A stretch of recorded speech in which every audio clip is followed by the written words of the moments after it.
घर की औरत। कहते हैं ना, घर दीवारों से नहीं, उसके अंदर रहने वाले लोगों से बनता है।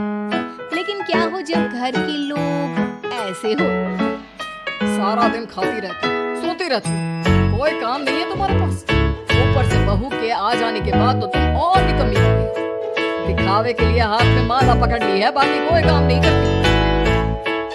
कैसी बात कर रहे हैं? अब तो बहू आ गई, अब तो मेरी बेइज्जती करना बंद कर दीजिए। ऐसे मेरी तो जिंदगी कट गई गालियां खा खा कर। अरे उस बेचारी को तो छोड़ दीजिए। तभी बेटे के जोर जोर से चिल्लाने की आवाज आती है। कहा था ना तुमसे रिजाइन कर दो, क्यों नहीं किया? ये पर्स लटका कर कहाँ निकली?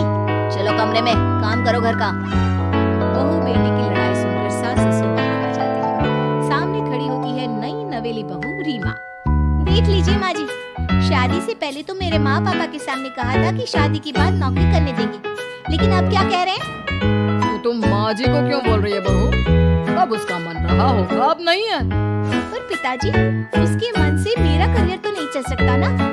ससुर को बहू की बात पर गुस्सा आ जाता है। वो बेटी की तरफ देखता है। पापा से जुबान लड़ाती है, रुक। ये बोलकर वो पत्नी को खींचकर कमरे में ले जाता है और बंद कर देता है।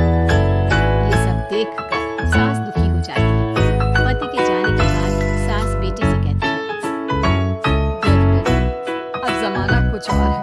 तेरे पिता ने घर में औरतों की कद्र नहीं की, लेकिन तू ऐसा ना बन।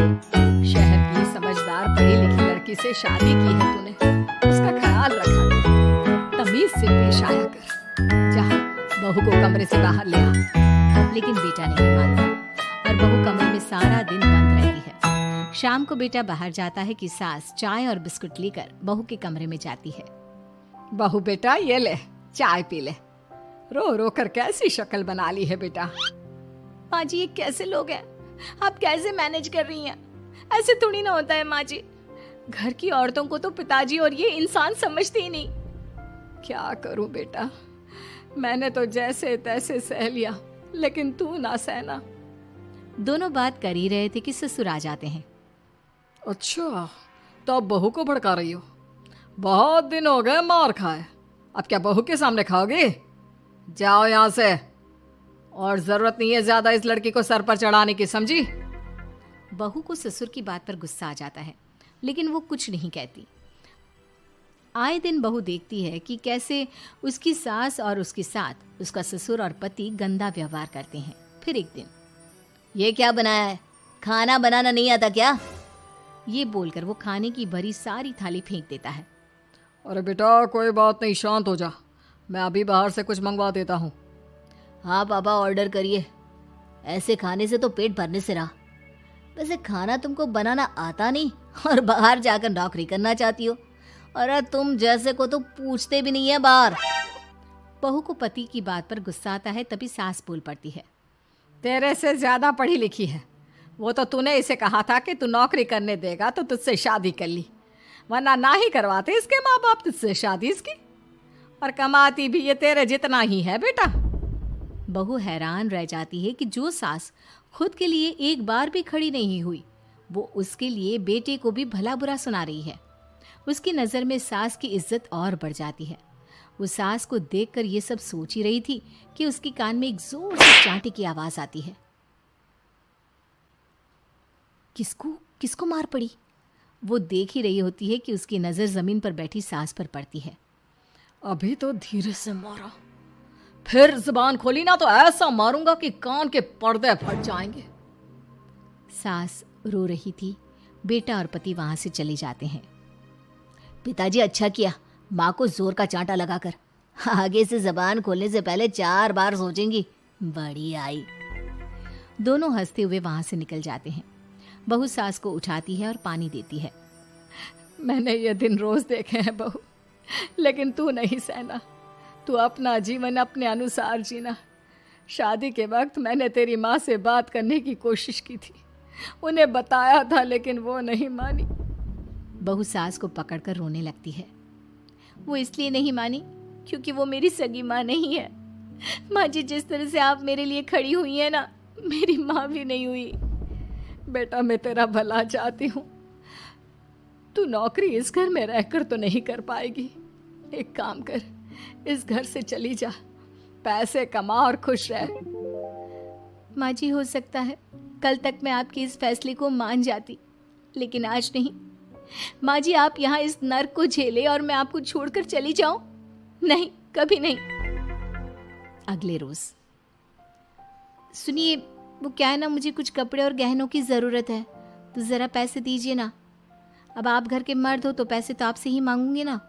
बुरा तो नहीं लग रहा ना आपको? नहीं नहीं, बुरा क्यों लगेगा, ये लो कार्ड, कर लेना शॉपिंग। अगले रोज, बिजली का बिल आया है 10,000 का, भर दीजिएगा। इतना बिल कैसे आ गया? बेटा वो क्या है ना, सारा दिन बहू घर में रहती है तो कमरे में एसी और टीवी चलता रहता है। अब कम से कम बाहर जाए तो 4 पैसे कमा कर लाए, लेकिन हम लोगों को थोड़ी ना औरत की कमाई खानी है, वो तो मर्द ही करता है ना। पति पर्स देखता है और फिर हाँ माँ, ठीक बोल रही हो, खैर चलता हूँ, ऑफिस का वक्त हो गया है। पति ऑफिस से पिता को फोन करता है। पापा, घर के खर्चे तो बढ़ते ही जा रहे हैं, ऊपर से महंगाई आप देख रहे हैं। मैं सोच रहा हूँ क्यों ना मीना को नौकरी के लिए हाँ कर दूं, 4 पैसे ही लाएगी ना घर में। वो तो तू ठीक बोल रहा है, लेकिन ये औरत की जात, कल को 4 पैसे कमाने लगे तो ये नहीं कि सर पर चढ़कर नाचे। हाँ पिताजी, बात तो सही है, वो तो आप हैं जो माँ को मुट्ठी में रखा है, वरना मेरी वाली तो। खैर, सोचते इस बारे में। शाम को पूरा परिवार साथ बैठा होता है। वो कल पनीर की सब्जी बनानी है तो थोड़े पैसे देकर जाना। और हाँ, कीर्तन भी रखा है संडे को, उसके लिए सामान की लिस्ट बना दी है, ले आना। पापा को दे दो, वो ले आएंगे। अरे पापा कहाँ से ले आएंगे, मेरे पास नहीं है पैसे वैसे। लो, पैसे ही नहीं है? मेरे पापा की जेब तो हमेशा नोटों से भरी रहती है। बेटा, लक्ष्मी को जो पूजता है ना, उसके पास लक्ष्मी रहती है। जो घर की औरतों को मारे पीटे, वो भला कैसे लक्ष्मी का लाभ ले सकता है? वाह वाह, क्या बात है, तो जबान खुल रही है तुम्हारी। लगता है भूल गई पुरानी मार और डांट, क्या? हाँ माँ जी, शांत हो जाइए, मैं नहीं देख सकती आपको मार खाता, और फिर हो सकता है कि मैं आपको बचाने आऊँ तो ये भी मुझे मारे। ठीक है बहू, मैं कुछ नहीं कहती, तू ये लिस्ट बस दे दे, मैं चलिए आराम करने। फिर अगले रोज, सुनिए जी, वो मायके जाना है, वो क्या है ना, शादी के बाद से गई नहीं, तो ट्रेन की टिकट बुक करवा देना। तो मैं भी तो साथ जाऊंगा ना तुम्हारे। तो ठीक है, फिर फ्लाइट की ही टिकट करवा दीजिए। वो क्या है ना, अच्छा थोड़ी ना लगता है, आप पहली बार मेरे साथ जा रहे हो और हम ट्रेन से चले, ठीक है ना? पति ऑफिस जाता है, जहाँ उसका दोस्त कहता है, अरे क्या हो गया यार, परेशान सा दिख रहा है, तेरी तो नई नई शादी हुई है, भाभी परेशान कर रही है क्या? अरे नहीं यार, तू तो जानता है थोड़ी सी कमाई में घर चलाना मुश्किल हो रहा है, तू कैसे मैनेज करता है यार? कैसे क्या यार, तू जानता है ना मेरी बीवी रिया को, वो टीचर है, फिर घर में ट्यूशन करती है, साथ में बच्चे भी पढ़ लेते हैं। यार, घर नाम की गाड़ी दोनों पहियों के साथ चलने से ही चलती है, वो भी कमाती है और मैं भी, और चल रहा है घर बस। पति को दोस्त की बात समझ में आती है, लेकिन पिता का ज्ञान कैसे भूल सकता था? भाई, कल को सर पर चढ़कर नाचने लगी तो। शाम को घर आता है, जहाँ उसकी बुआ और उसका बेटा बैठे होते हैं। अरे आ गया लल्ला, कैसा थका थका सा लग रहा है, सब ठीक है ना? नमस्ते बुआ, कैसे आना हुआ? कैसा है रमेश? भाई को तो भाई की याद ही नहीं आती। अरे नहीं नहीं भैया, याद नहीं आती तो यहाँ कैसे आता, ये लीजिए मेरी शादी का कार्ड, जरूर आना। पति कार्ड खोलता है। डॉक्टर रश्मि? अरे वाह, तेरी होने वाली बीवी डॉक्टर है। और क्या भैया, आपकी बीवी इंजीनियर तो मेरी डॉक्टर। तभी वहाँ सास आ जाती है। अरे जब घर में ही बिठाना है बेचारी को, तो काहे का इंजीनियर है, तो काम वाली ही, घर का काम करती है और आराम। इतनी पढ़ी लिखी लड़की को घर पर क्यों बिठा रखा है? अरे बहू कहीं झोला चाप डिग्री तो नहीं लेकर आई है? पत्नी की बुराई सुनकर पति को गुस्सा आता है। नहीं बुआ, यूनिवर्सिटी टॉपर है मेरी मीना, और हाँ बड़ी कंपनी में काम भी करती है, बस शादी के बाद कुछ महीनों की छुट्टी ली थी, अगले हफ्ते से ऑफिस शुरू हो जाएगा। क्यों मीना? तभी ससुर आ जाते हैं। हाँ, लेकिन फिर घर का काम कैसे होगा? और पैसे कमाने लगेगी तो सर पर। पिता की बात पूरी नहीं हुई कि बेटा, सर पर चढ़ने का हक है उसका पापा। पत्नी है वो मेरी, यानी मेरे घर की रानी, और रानियां तो सर का ताज होती है। क्यों मीना? मीना पति की बात सुनकर शर्मा जाती है। वाह बेटा, तू सही समय में समझ गया कि औरतों की इज्जत करने वाले घर में शांति और लक्ष्मी का वास होता है।